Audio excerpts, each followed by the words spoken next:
أعوذ بالله من الشيطان الرجيم. بسم الله الرحمن الرحيم. والنازعات غرقا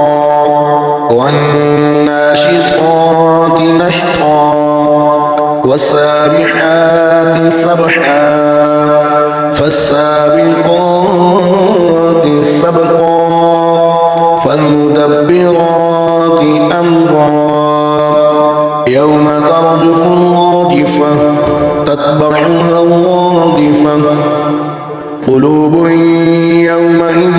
واجفة أبصارها خاشعة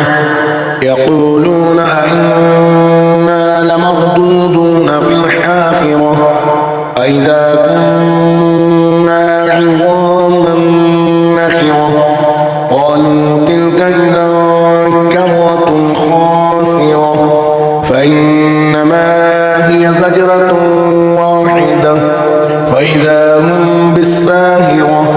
هل أتاك حديث موسى إذ ناداه ربه بالوادي المقدس طوى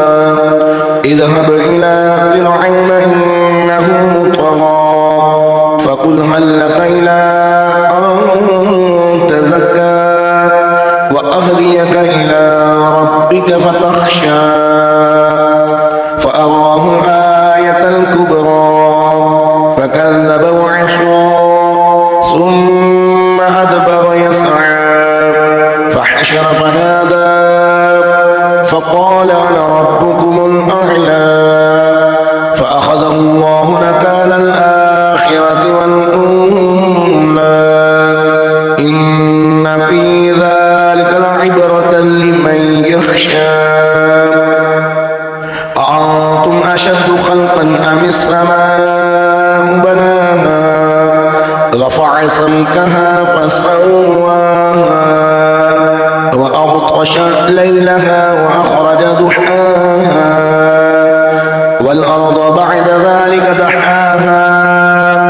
أخرج منها ماءها ومرعاها والجبال أرساها متاعا لكم ولأنعامكم فإذا جاءت الطامة الكبرى يوم يتذكر الإنسان ما سعى وبرزت الجحيم لمن يرى فأما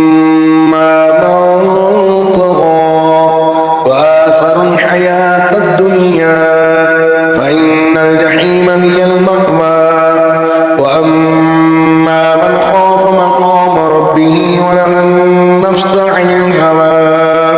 فإن الجنة هي المأوى يسألونك عن الساعة أيان مرساها فيما أنت من ذكراها إلى ربك منتهاها إنما أنت منذر من يخشاها كأن